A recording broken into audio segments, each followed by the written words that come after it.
Esse é o nosso grau de certeza com as experiências empíricas. Qualquer número de infinito igual a zero. Não importa se eu acumulo 500 experimentos sobre o fato ou 2. O meu grau de incerteza é o mesmo. Por isso, quando na escola austríaca um dos tripés é a incerteza, é porque o nosso conhecimento, o conhecimento da ação humana, é um conhecimento a priori. Ah, ele voltou ao modelo racionalista? Nem tanto.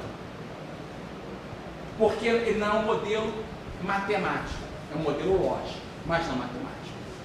Diferente do que é o cartesianismo. Nenhum austríaco vai chegar e falar, como Leibniz diz, chegará um tempo em que não discutiremos, faremos cálculos. Não é assim. A realidade é muito mais complexa. Então, a questão epistemológica, o Hume traz um grau de incerteza. Kant tenta responder isso, mostrando que esse nosso conhecimento, ele na verdade é um conhecimento subjetivo. A incerteza e a visão epistemológica da escola austríaca, tal como Mises trata, é caudatária do modelo kantiano em muitos aspectos.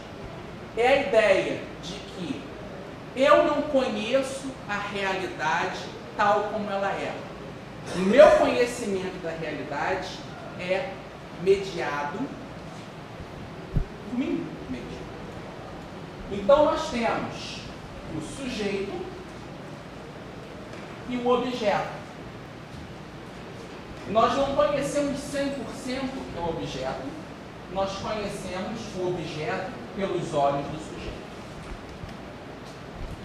Voltando ao modelo empirista, e é o grande argumento que o mainstream quer utilizar, seja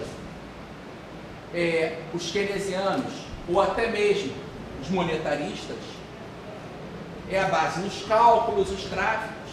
Mises diz, tudo bem, isso é lindo, isso explica tudo que aconteceu até hoje. Só que eu não tenho razões para dizer que vai ser assim. Se eu conseguisse acumular, ter um supercomputador que acumulasse todas as pequenas ações humanas, mesmo assim eu não poderia prever o futuro comigo. Porque os seres humanos são livres, eles agem, eles têm liberdade de escolha. E a melhor coisa, eles mudam de opinião. Porque a luta por defender a sanidade na economia, que é como eu definiria a escola austríaca, é uma batalha de Dom Quixote contra os loucos. E para quem leu aqui Cervantes, eu aconselho, maravilhoso. Ao final do livro chega a conclusão que o louco não era Dom Quixote. O mundo em volta dele é muito mais louco. E às vezes o louco é que tem razão. Então acho que o nosso trabalho na escola austríaca é tentar defender um pouco dessa sã loucura. Porque os que dizem que são normais são mais loucos do que nós. Eles acreditam que aqueles desenhos são a realidade. É muito engraçado. Você pega um físico, por exemplo. Ele sabe que os modelos de racionalidade que ele constrói são modelos. Eu estou no laboratório, vou analisar o átomo, molécula. Ele é um modelo. No mundo real existem inúmeras variáveis que eu não sou capaz de reproduzir num teste em laboratório. Então o modelo explica e até que a teoria seja refutada, se mantém. É um salto de fé. Não, eu acredito nisso porque enquanto ninguém me mostrar algo melhor, em termos lógicos, e a teoria da ação humana é lógica, ela não é pautada em fatos pequenos, ela é uma construção lógica. Enquanto eu vou sustentar. Só que o keynesiano faz aqueles brinquedos, faz lá os desenhinhos, e ele acha que o mundo é aquilo.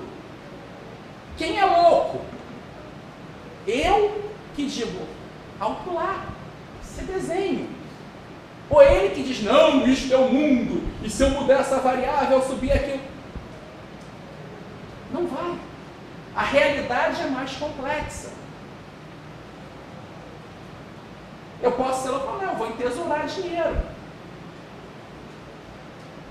Existem pessoas fazendo isso. Compro ouro. É a coisa que mais acontece. Vocês abrem uma revista como a National Review dos Estados Unidos, está todo mundo vendendo e as pessoas estão começando. Grupos até mais ortodoxos, conservadores, em termos econômicos, falam, eu não confio nesse sistema bancário. Eu vou começar a transformar a minha riqueza em ouro ou em terras.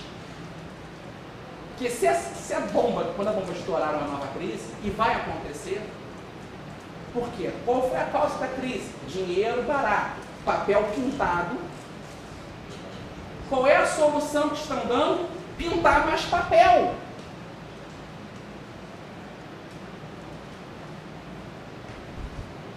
Só que esse grau de incerteza nosso, epistemológico, deve nos levar, e aí uma coisa interessante, e até foi um debate, no Montpellier entre o Mises e o Popper, e brigaram um pouco por isso, mas que depois o Mises, até nesse último livro dele, reformula um pouco, Melhor que uma Ação Humana, de dizer o seguinte, a nossa teoria pode estar errada também, mas até que não nos mostre uma teoria melhor, a melhor que existe na nossa. Então, a visão epistemológica da escola austríaca, com a questão da incerteza, também deve ser um salto de humildade. Até que se prove o contrário, estamos defendendo as melhores teorias. Até porque reconhecemos que nossas teorias têm falhas. Porque são teorias humanas. O homem não é onisciente. Isso é para isso importante. Se nós acreditarmos que somos, aí viramos marxistas, keynesianos, monetaristas e coisas do tipo.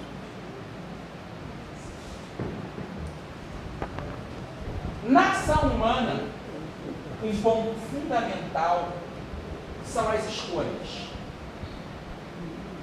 A todo tempo, nós somos obrigados a fazer escolhas.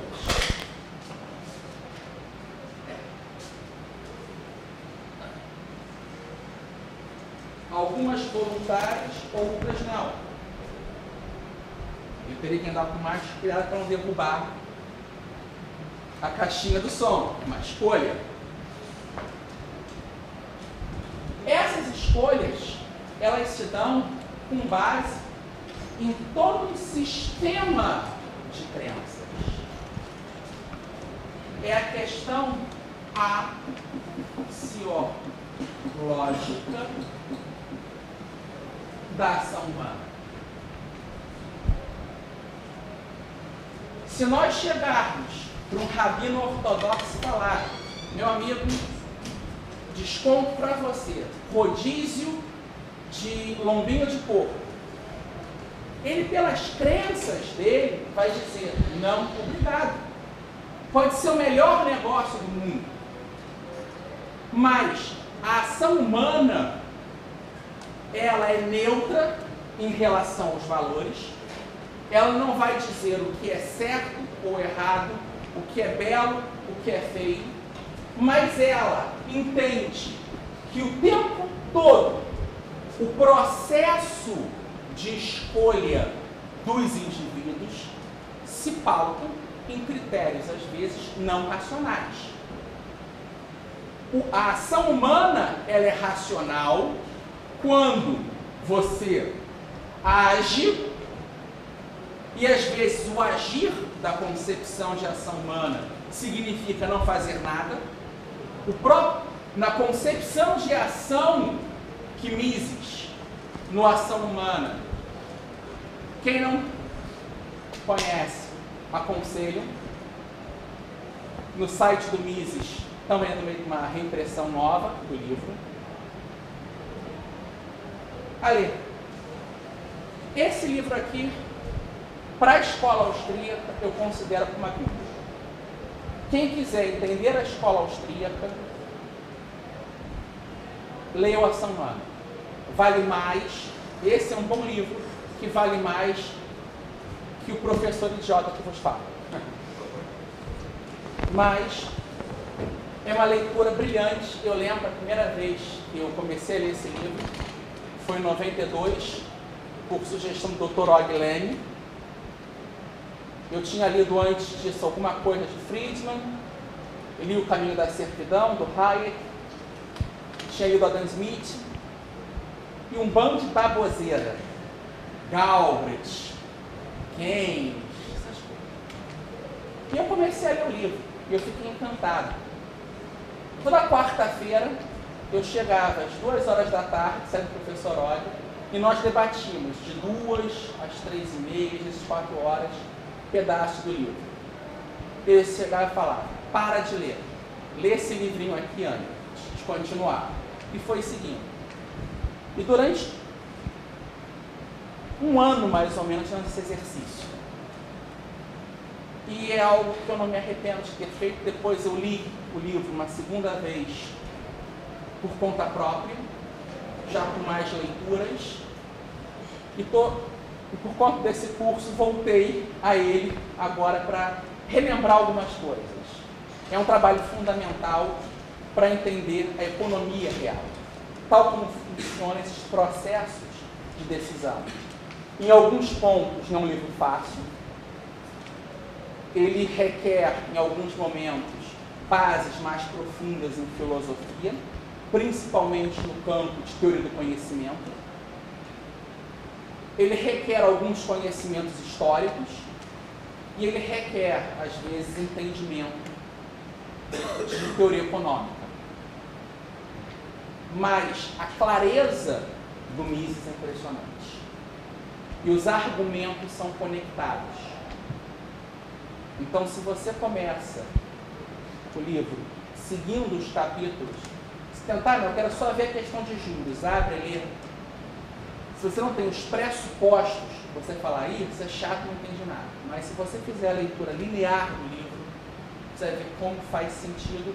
E ele conseguiu criar uma teoria geral da ação humana que explica a economia, mas não só a economia, psicologia, ciências sociais. Então, essa visão axiológica, ela vai determinar os valores do que o Mises diz na ação humana. A passagem de um estado de desconforto ou menor conforto para um estado de maior conforto. Ou seja, para aumentar o prazer. O Mises não define qual é o conceito dele de prazer. Esse campo axiológico que vai tratar das nossas preferências éticas e estéticas não são definidas pela ação humana. No entanto, Mises compreende que o agente homem, que é o centro da visão econômica da escola austríaca, quem é o sujeito do pensamento econômico austríaco? É o empresário? É o Estado? É a corporação? Não, é o homem, o indivíduo. Quem age na economia do mundo real são pessoas.